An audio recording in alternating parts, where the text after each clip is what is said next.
Livre-se do que te impede de crescer. Inspiração no livro 2 Reis, capítulo 6, do verso 1 ao verso 7. Uma passagem que registra um dos milagres que Eliseu realiza. Eliseu, ele foi discípulo de Elias, maior profeta do Antigo Testamento. Eliseu recebeu o legado de Elias. Eliseu era filho espiritual de Elias. Tanto que quando Elias é levado aos céus, Eliseu expressa: meu pai, carros e cavaleiros. Eliseu estava dizendo: eu prefiro a tua presença aqui do que um exército. Elias, ele recebeu esse legado de Eliseu. E recebeu dupla honra, porção dobrada, porque ele ficou com o manto de Eliseu. E Deus deu a ele dupla honra. Ou seja, Elias, ele fez 7 milagres. Eliseu, ele fez 14 milagres. E Eliseu, ele está aqui, diante de uma realidade. A casa de profetas, um ambiente de ensino, um ambiente como esse. De treinar pessoas, de ensinar pessoas a desenvolver o seu chamado, o seu dom. Você sabe que a palavra de Deus nos ensina em 2 Timóteo, 1 Timóteo capítulo 2, que Deus, ele é aquele que celebra o nosso crescimento, o nosso avanço. Deus é aquele que deseja que todo homem seja salvo e chegue ao pleno conhecimento da verdade. A mesma vontade que Deus tem que você seja salvo, Ele também tem para que você seja cheio do conhecimento. Que você cresça para todos os lados. Existe uma promessa de Deus para mim e para a sua vida, que nós iremos prosperar e nós iremos transbordar para a direita, para a esquerda, para a frente e para trás. Amém? Só que existem realidades, irmãos, que o mundo, que o inimigo e que a gente mesmo constrói na nossa direção, que nos impede, que nos atrapalha de crescermos, de obtermos esse conhecimento que é da vontade de Deus, de chegarmos a esse nível de maturidade que é da vontade de Deus. Existem situações que nós precisamos nos livrar dela, e é por isso que essa palavra vem para você nessa noite, para que você se posicione e livre-se de tudo aquilo que tem atrapalhado o seu crescimento, que tem impedido o seu avanço, que tem de alguma forma comprometido você de adquirir o conhecimento de Deus. O crescimento não vai acontecer sem propósito e não é algo automático. E crescimento exige esforço. Para você aprender, você vai ter que se esforçar. Para você obter conhecimento, você vai ter que investir. Para você mudar de nível, você vai ter que fazer alguma coisa. Então, crescer e amadurecer é da vontade de Deus, mas também precisa ser da minha e da sua vontade. Tem muitas coisas que nós colocamos para Deus que é a nossa responsabilidade. Irmãos. Você e eu não podemos culpar a Deus o fato de a gente não crescer. Você e eu não podemos colocar na conta de Deus o fato de a gente não conhecer essa palavra, porque a responsabilidade de fazer a leitura dessa palavra é minha e sua. Nós não podemos nos contentar com estar no mesmo nível e passar anos no mesmo nível, do mesmo jeito, com o mesmo nível de conhecimento, não. Deus deseja que a gente seja salvo, posso ouvir um amém? Mas Deus também deseja que a gente cresça no conhecimento da verdade, no conhecimento da salvação, que a gente cresça de nível, amadureça, pare de tomar um leitinho e comece a comer um caldo mais grosso, comece a comer uma feijoada, para que você possa suportar, sustentar diante das dificuldades que estão aí. Precisamos nos esforçar para que essas coisas aconteçam na nossa vida. E quando nós nos esforçamos na direção de Deus, nós vamos precisar também nos esforçar para se livrar de algumas coisas que nos atrapalham, algumas coisas que nos impedem. O texto fala da escola de profeta, onde Eliseu era um professor, formando discípulos, formando uma geração de profetas, mas havia uma realidade que algo estava impedindo. Qual era a realidade? Primeiro, o texto apresenta que o local era pequeno, amém ou não? Você está aí, você leu a Bíblia, sim ou não? Sim ou não? A queixa era, o lugar está pequeno para o que Deus quer fazer. A outra impedimento ou dificuldade é que aquele lugar era cheio de árvores, que empatava, por exemplo, uma expansão, que empatava um crescimento ao redor, tinha muitas árvores. Terceiro, é que não havia recursos fácil, não havia dinheiro fácil para fazer a coisa crescer. O quarto impedimento é que a Bíblia diz que era uma escola de profetas e não uma escola de pedreiros. Como fazer uma construção maior se nós estamos sendo treinados para ser profetas? Aqui a gente não aprende a ser pedreiro, aqui a gente aprende a ser profeta. Essa era uma dificuldade, amém? Mas a palavra do Senhor nos convida a nos livrarmos de toda a dificuldade, nos livrarmos de tudo aquilo que nos impede, nos livrarmos de tudo aquilo que se torna um obstáculo diante de um convite de Deus para nossas vidas. Deus está convidando você e a sua casa a mudar de nível. Deus está convidando você a crescer, a evoluir, a amadurecer. Porém, existem muitas coisas que estão te impedindo. E hoje você vai se livrar delas, em nome de Jesus. 1 Pedro capítulo 2, a Bíblia diz: livre-se, pois, de tudo aquilo que se torna um embaraço na sua vida. E aí vem uma lista de coisas: maldade, engano, hipocrisia, inveja, toda espécie de maledicência. Aí Pedro diz: como crianças recém-nascidas, deseje de coração leite espiritual puro, para que por meio dele vocês cresçam para a salvação. Agora, pois que já provaram que o Senhor é bom. Quantos provaram aqui a bondade de Deus sobre a sua vida? Quantos provaram da bondade de Deus sobre a sua casa? Então balance esse irmão que está ao seu lado e diga assim: se uma vez você já provou que Deus é bom, agora você precisa crescer nesse Deus que é bom.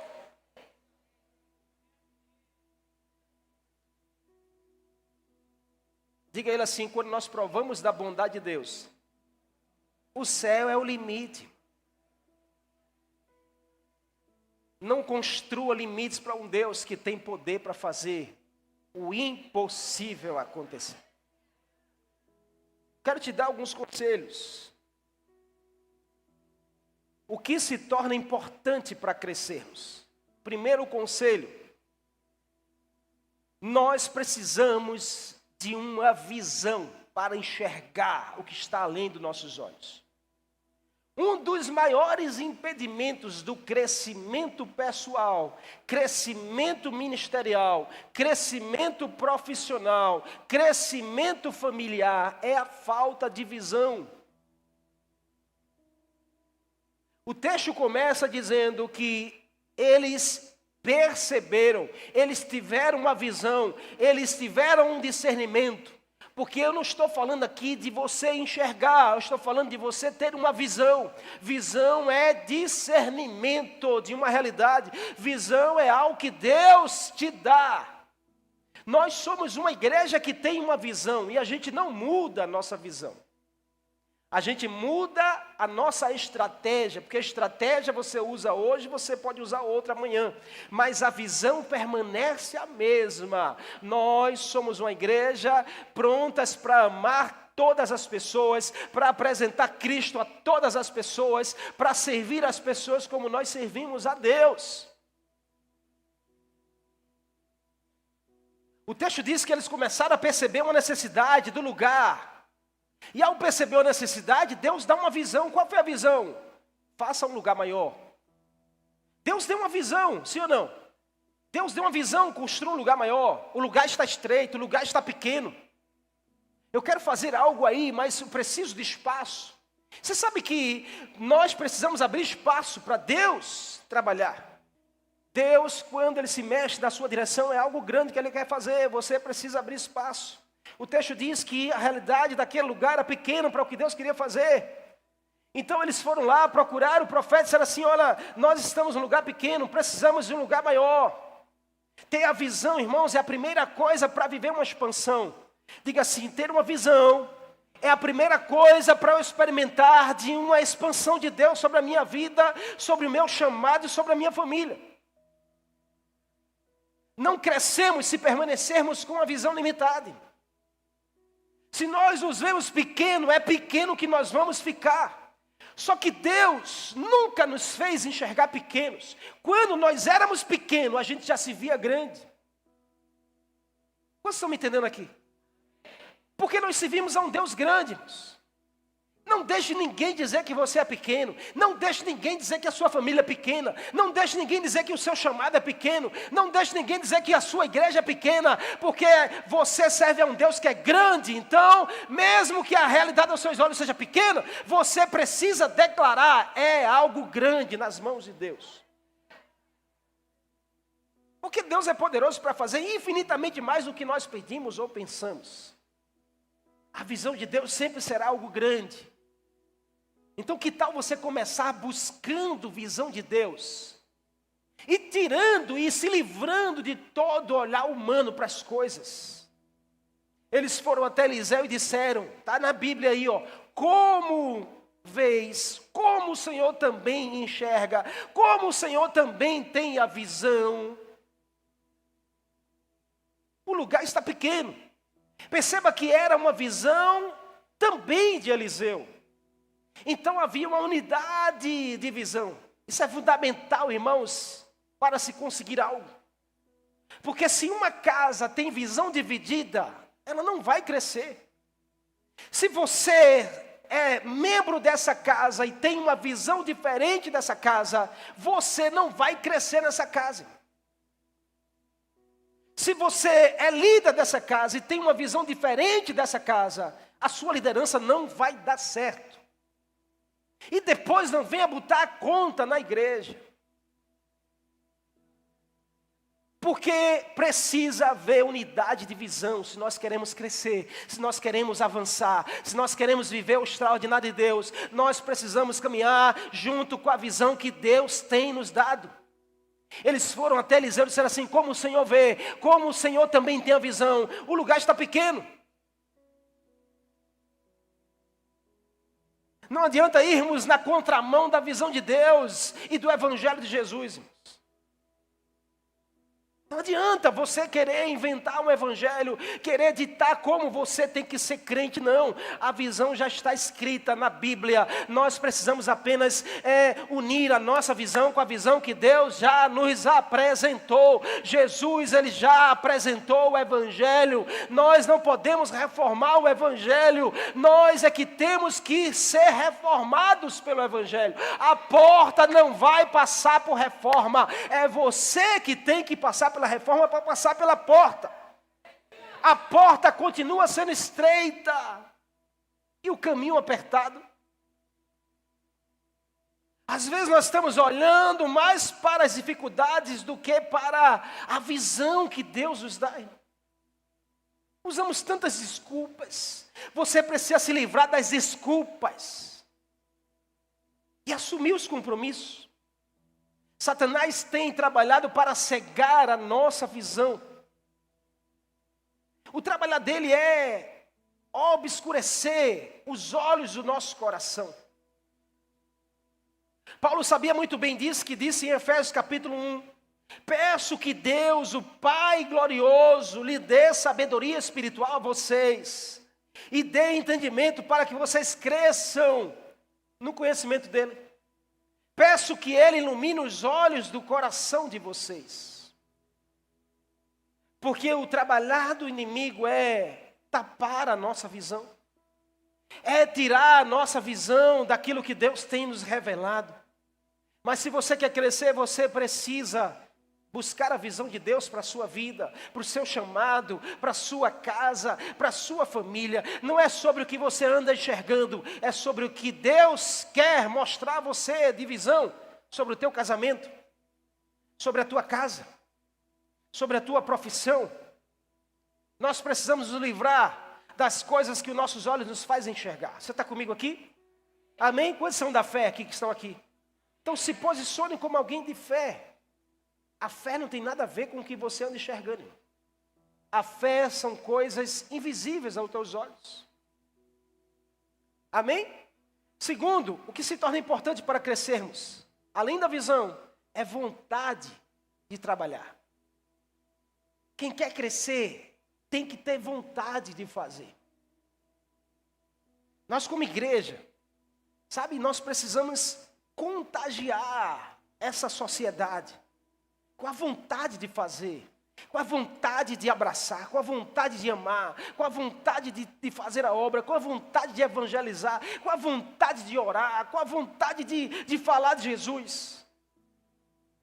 O texto diz que eles expressaram uma vontade de fazer, foram até Eliseu e disseram assim: olha, como o Senhor está vendo, nós também estamos tendo essa visão. Deus está pedindo para abrir espaço, porque Ele quer fazer algo grande. Então nós queremos fazer. Eliseu então vai lá e diz assim: vão e façam. Eles chegaram dizendo assim: a gente quer fazer, a gente quer abrir espaço, a gente quer colocar a mão no arado, vamos lá derrubar as árvores, vamos fazer um lugar maior, onde cada um pode contribuir com isso. A palavra deles foi: nós vamos cada um e vamos derrubar as árvores e vamos todos juntos trabalhar para fazer o que tem que ser feito. A vontade aqui, irmãos, é apresentada nesse texto, que precisa nos inspirar. Nós precisamos ser a geração que tem vontade de fazer as coisas de Deus. A gente não pode ficar acomodado. A acomodação te paralisa. Sabe, uma das maiores razões de muita gente não estar crescendo em Deus é a acomodação. Não tem vontade de ler a palavra, não tem vontade de orar na sua casa, não tem vontade nem para vir para o culto. Vamos vencer isso, irmãos, em nome de Jesus. Balance esse crente aí que está ao seu lado e diga assim: eu profetizo uma unção de trabalhador. Não repreenda não, em nome de Jesus, viu? Tem gente que vai dizer: está repreendido, pastor. Deixa eu na minha folga mesmo, descansar um pouquinho.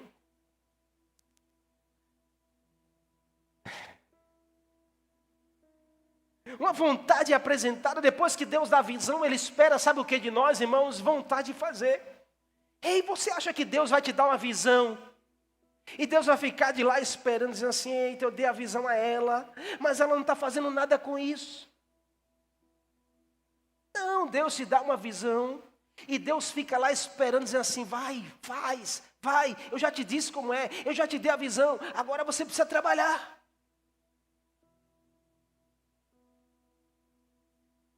O lugar que Deus prepara, irmãos, escute isso aqui: o lugar que Deus prepara não cai do céu. Deus dá a visão. Deus disse a Abraão: Abraão, sai da tua tenda, olha para os céus. Podes contar as estrelas? Abraão disse: não, assim será a sua descendência. Pode contar as areias do mar? Não, assim será os seus filhos. Agora sai da tua terra e da tua parentela e vai, eu preparei um lugar. Aí você pensa que caiu do céu? Não, Abraão teve que conquistar esse lugar. Quantos estão ouvindo Deus falar com você? Porque tem gente aqui que Deus já deu a visão. Deus deu visão de projetos, Deus deu visão de negócio, Deus deu visão de chamado, Deus deu visão de sua profissão. Mas você está parado. Você tem que conquistar. Você tem que ter vontade de fazer, vontade de trilhar o percurso e chegar até lá. Você está comigo aqui, irmão? Eu estava num culto como esse. Deus usou um pastor, muito amigo nosso da Bahia. Ele veio e liberou uma palavra. No meio da adoração, assim, ele me chamou no canto e disse assim: olha, chamou eu e a pastora e disse assim como Deus fez com Abraão, Deus está derramando uma unção sobre a sua vida. Deus vai usar você como pai de uma numerosa multidão. Então Deus está te chamando para uma grande obra. Naquele dia, irmão, eu recebi aquilo ali, tão impactante para a minha vida. Eu nunca mais esqueci daquilo, porque era uma visão que Deus estava despertando no meu coração. Eu fui para casa, orei e disse: Senhor, mas eu não tenho capacidade. Eu mal sei falar, eu sou tímido, eu sou retraído, eu não sei. Não, como será? Deus disse: eu já te dei a visão, eu já mostrei. Agora se esforce, vá fazer acontecer. Se eu ficasse em casa parado, irmãos, hoje talvez eu não estaria aqui, eu estaria perdido por aí no mundo. Mas sabe o que eu fiz? Eu arregacei as mangas e disse: agora eu tenho que estudar. Comecei a comprar livros sobre liderança. Entrei logo num seminário para ter uma formação. Comecei a me aprofundar sobre a psicanálise. Se eu vou tratar com gente, eu preciso aprender as ferramentas para tratar com gente. Porque Deus dá visão, mas você precisa trabalhar para fazer acontecer. Deus estava dando a visão aqui. E eles disseram assim: não vai cair do céu, a gente precisa fazer um lugar maior. Não vai cair do céu, irmãos. Você tem que trabalhar. Vocês estão me entendendo aqui? Eles apresentaram a ideia ao profeta. Sabe qual foi a palavra do profeta? Vão e façam. Pastor, a gente precisa fazer a parede da frente. Se o pastor disser assim: vá você e faça. Que é isso, pastor? Esse pastor é muito grosso. Eliseu não tinha papa na língua. Eliseu era assim, sangue curto, pavio curto, né? Você lembra do episódio que Eliseu, as crianças, cerca de 40 crianças, Eliseu aparece, as crianças começam a zombar, e Eliseu: eita, ele é calvo, ele é careca. Esses dias um discípulo veio no meu privado, mandou um negócio dizendo assim: pastor, vá na Burger King. Eu disse: eu não entendi não a sua brincadeira aqui. Estão dando lá para quem é calvo, estão dando um lanche de graça. Eu disse: eu não entendi o que você está querendo falar com isso. Olha, se eu tiver aqui a unção de Eliseu, você vai ver. Eliseu vai lá e diz assim: eu vou orar, 2 ursas, vem agora. Sabe o que aconteceu, irmão? As ursas foram lá e devoraram as crianças todas. Está lá na Bíblia. Que Eliseu era assim. Olha, a gente precisa fazer um lugar maior. Eliseu diz: vai lá vocês e façam. O senhor não quer ir com a gente não? Oh, posso ir. Vou ficar olhando vocês. Mas a gente precisa ter vontade de fazer. Amém? Amém ou não? Crescer requer trabalho. Crescer requer fazer coisas que normalmente a gente não faz no dia a dia. A gente precisa fazer coisas diferenciadas. Está na hora de você fazer algo diferenciado para a sua vida, para o seu chamado, para a sua casa, para a sua vida profissional. Está na hora de você sair desse nível. Deus quer te dar algo maior, mas você precisa fazer algo, trabalhar para que aconteça a visão de Deus para a sua vida. Qual foi a visão que Deus deu a você? É preciso ter vontade. Para aquecer, nós precisamos tirar aquilo que nos impede. Preguiça. Diga assim: em nome de Jesus. Mas tem preguiça até para falar. Diga assim: em nome de Jesus. Toda preguiça saia da minha vida. Tem gente que nem falou, né?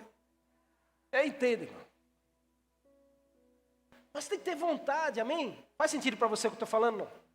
Tem que ter vontade, irmão. Amanhecer, você tem que acordar com vontade. Eu quero que esse dia seja uma bênção. Aí você sai profetizando que vai ser uma bênção. Aí quem sabe você não recebe uma promoção. Quem sabe você não aumenta a sua clientela. Quem sabe não chega aquele valor que você está esperando. Quem sabe não aquela pessoa na sua vida Deus não coloca no caminho. Mas quando a gente acorda com vontade de fazer.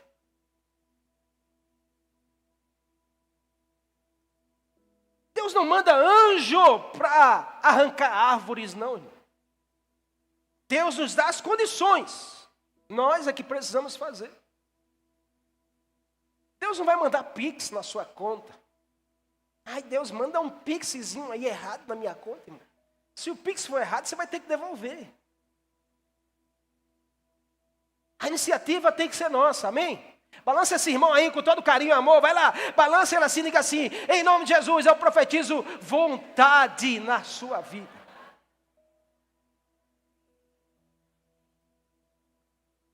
Diga assim: Deus vai botar um machado na sua mão. Diga: Deus vai botar um machado na sua mão. Machado é ferramenta para trabalhar.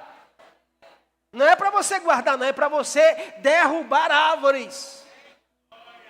Machado é para você tirar aquilo que está impedindo o seu crescimento. Deus vai botar machado na sua mão. Quando você recebe, levanta a mão direita e diga assim: coloca na minha mão o machado certo, Senhor, porque eu quero derrubar tudo aquilo que está impedindo o meu crescimento. Você pode aplaudir a Jesus por isso?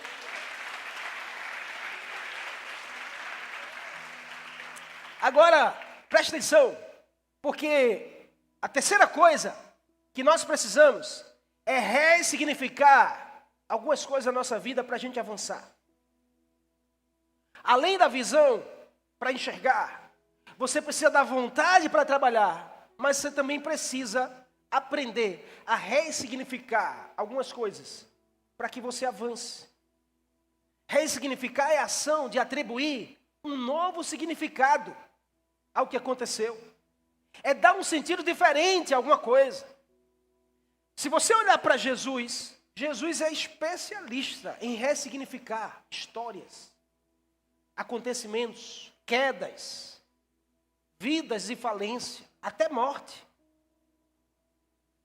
Você vê que Nicodemos, um homem doutor da lei, um homem cheio de conhecimento, um homem famoso, foi até Jesus em madrugada, escondido de todo mundo, para ninguém olhar para ele e ficar: eita, agora tu estás atrás de Jesus? Ele vai escondido, chega até Jesus, diz assim: o que a gente precisa? Que história é essa aí que estão se falando? O que é preciso para conhecer esse reino de Deus que estão dizendo aí? Jesus diz: importa você nascer de novo. Nicodemos olha para Jesus assim: como assim eu, velho, vou entrar de novo na minha mãe, por ventre, para depois nascer?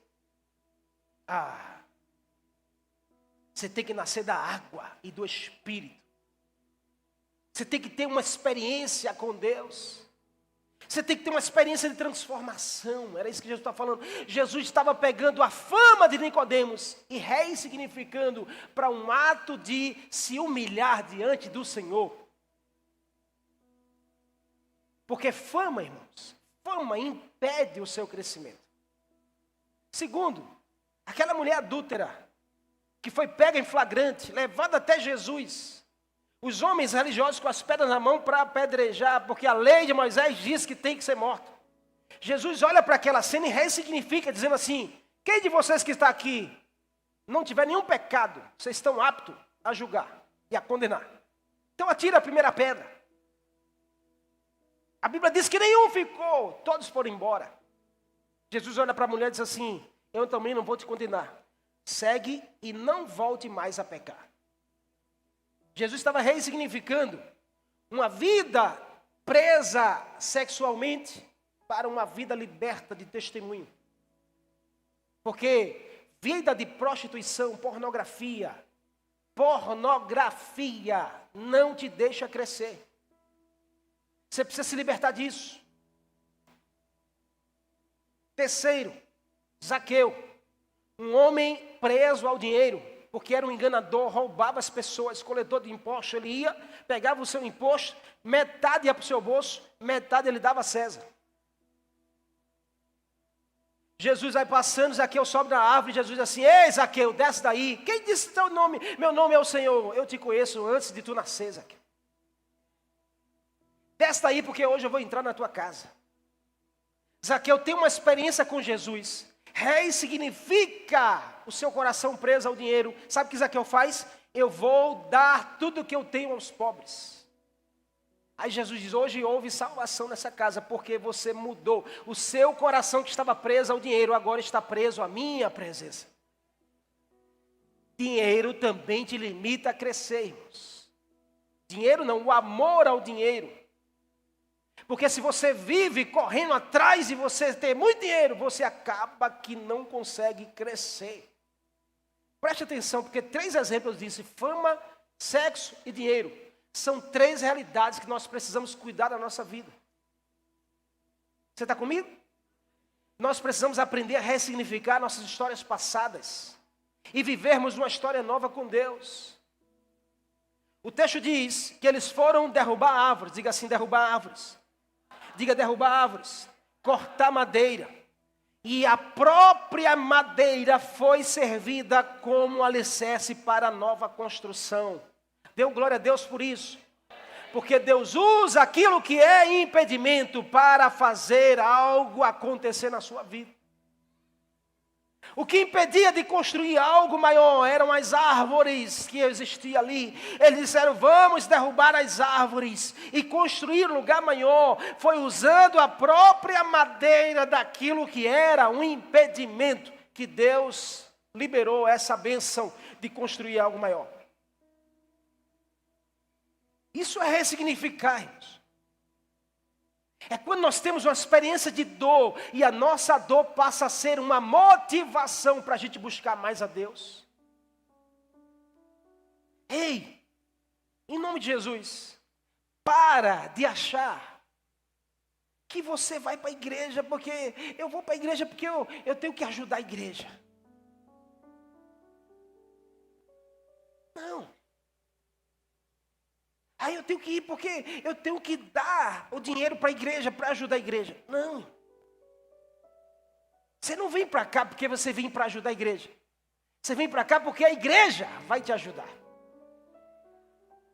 Isso é ressignificar o nosso olhar para a igreja. Porque se a gente ficar, irmãos, olha, preste atenção nisso. Porque se a gente ficar dando ouvido a pessoas que se feriram na igreja, e por causa de uma experiência que teve na igreja com alguém, acha que a igreja não presta. Não, a igreja é uma necessidade para a nossa vida. Eu não vou para a igreja porque a igreja precisa de mim, eu vou para a igreja porque eu preciso da igreja. Você entende isso? Então a sua dor será a sua maior motivação. Pegar aquilo que é empecilho e transformar em um incentivo. Deus fez isso com Moisés. Você lembra bem da história de Moisés?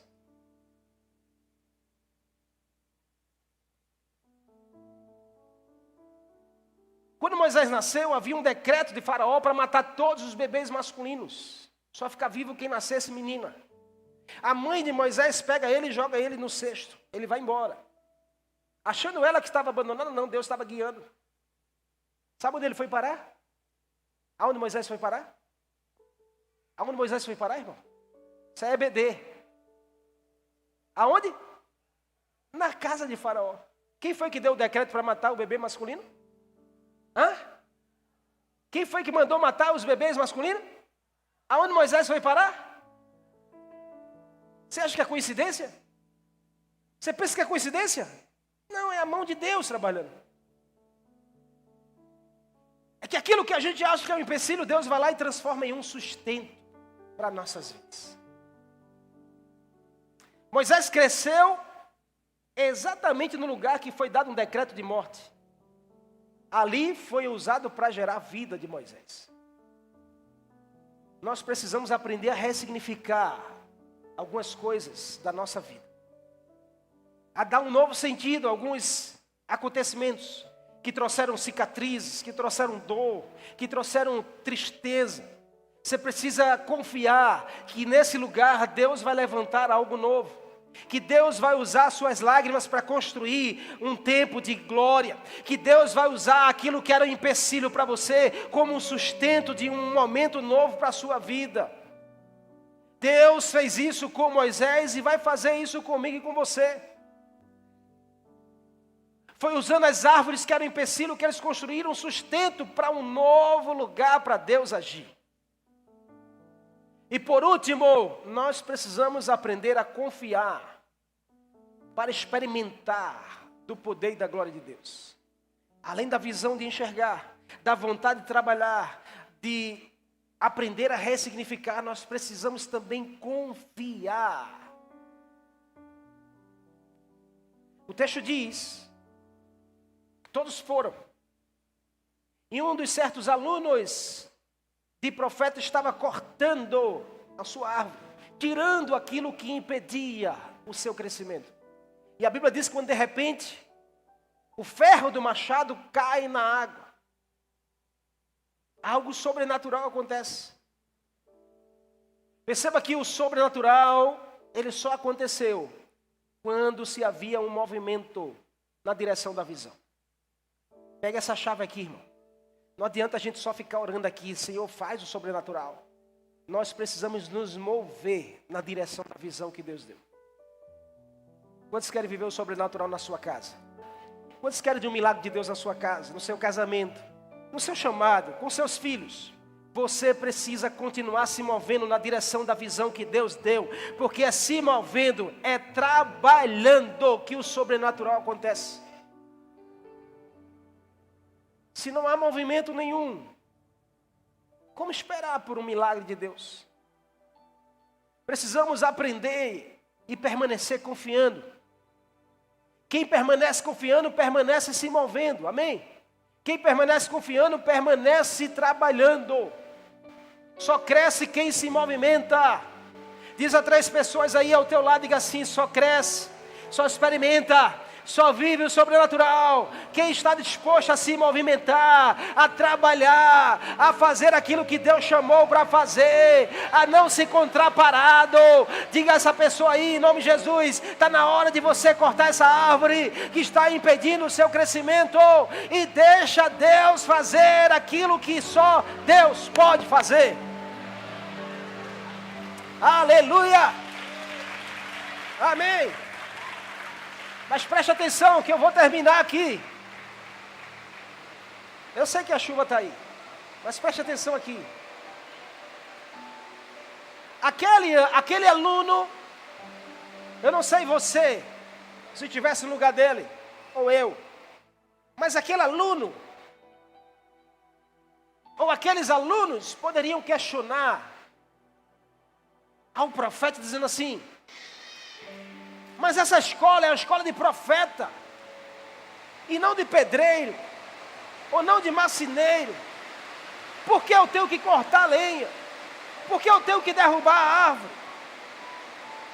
Eu não tinha que ficar profetizando, eu não tinha que ficar só orando, porque muitos de nós pensamos assim de forma errada. Ah, mas Deus me chamou para ser pastor.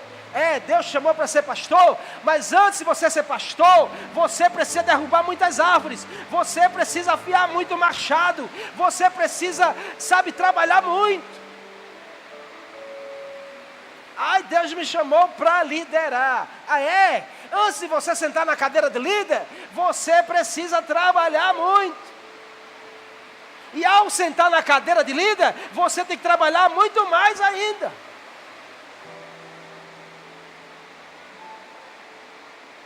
Não vamos cair no erro de achar, eu fui chamado para ser intercessor, não para cortar árvore. Eu fui chamado para ser pregador, não para cortar árvore. Eu fui chamado para estar no altar, não para varrer a igreja. Você está enganado, porque Deus só faz algo, milagre sobrenatural na sua vida quando Ele te vê cortando árvore, quando Ele te vê varrendo o chão, quando Ele te vê com a vassoura na mão. Aí é que o sobrenatural acontece.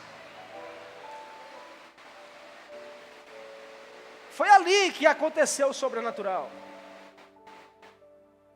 E eu quero profetizar que você vai experimentar o sobrenatural de Deus na sua casa.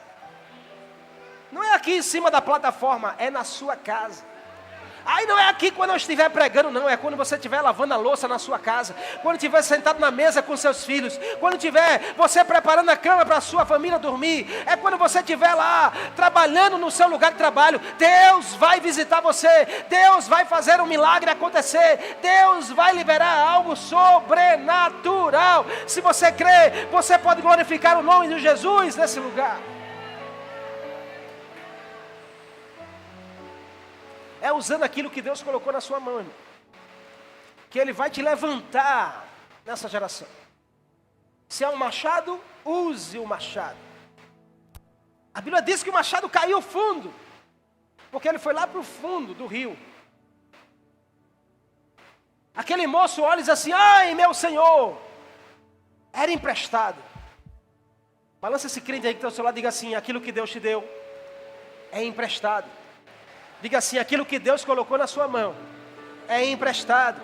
Diga assim: essa família que Deus te deu é emprestado. Diga assim: esse chamado que Deus te deu, diga assim, é emprestado. Ei, diga assim: essa conta bancária que Deus te deu é emprestado. Por quê? Porque tudo pertence a Ele. Tudo é dele.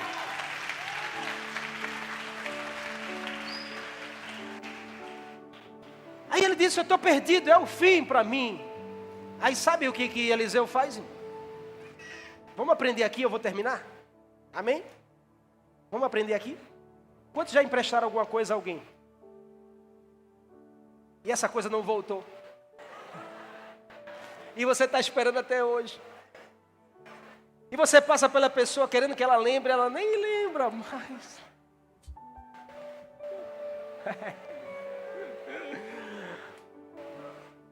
Entrega a Deus, irmão.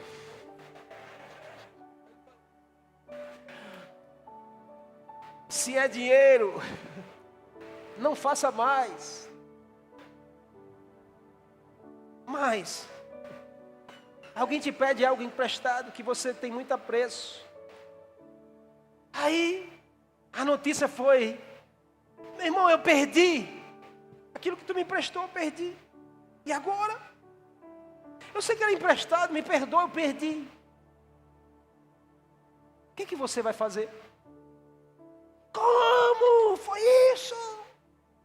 Você está louco, rapaz, que absurdo. Oh, me diga como, eu quero saber como você perdeu isso que eu te emprestei. Mas vamos aprender aqui, irmão, porque sabe qual foi a pergunta de Eliseu? Que é a pergunta de Deus. A pergunta não foi como, a pergunta foi onde? Diga assim, onde? Diga onde? Deus não perguntou como você caiu, Deus perguntou onde você caiu. Deus não perguntou como você errou, Deus perguntou onde você errou. Está na hora da gente aprender a tratar as coisas, a gente confiar mais em Deus. Deus está dizendo: mude a sua pergunta e você vai experimentar de um milagre. A questão não é a gente ficar procurando saber das pessoas como foi que ele errou, como foi que ele pecou, mas é a gente estar apresentando a Deus: onde foi? Eliseu perguntou: onde caiu? Ele disse: foi aqui. Pronto, se caiu aqui, é aqui que Deus vai levantar, porque onde você cai, Deus levanta para outras pessoas poderem ver que a glória é Ele quem faz, irmão, na sua vida. A Bíblia diz que onde abunda o pecado, superabunda a graça do Senhor Jesus.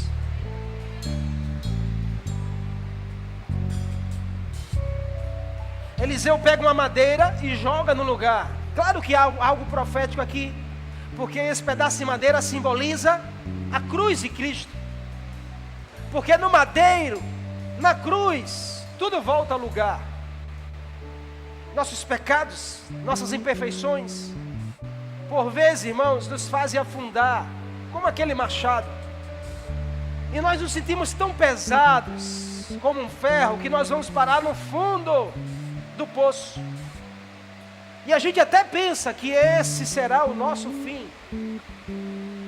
Mas não sabemos nós que existe um madeiro, que existe uma cruz, que existe um sacrifício, que existe um poder que está liberado sobre a nossa direção, que é capaz de nos reerguer, que é capaz de nos levantar, que é capaz de nos fazer abundar. Aonde nós caímos, é ali que Deus quer nos levantar. É aonde nós falhamos que Deus quer nos reerguer, que Deus quer construir uma nova história. E a Bíblia diz que terminam assim: o machado volta e a obra é concluída. Vai se levantando aí, por favor, e vai dizendo a 3 pessoas, diga assim: o seu fim não será de ruínas. Diga assim: o seu fim não será com uma perda. Diga: o seu fim não será com algo errado. Diga assim: Deus te trouxe aqui para dizer que se você se movimentar e arrancar tudo aquilo que está impedindo e confiar nele, o sobrenatural de Deus vai acontecer na sua vida e na sua casa. Quantos creem nisso? Em nome de Jesus, você pode levantar suas 2 mãos e declarar assim: tu és poderoso, Senhor. Diga: tu és poderoso, Senhor, para fazer a minha vida se levantar nas tuas mãos, em nome de Jesus.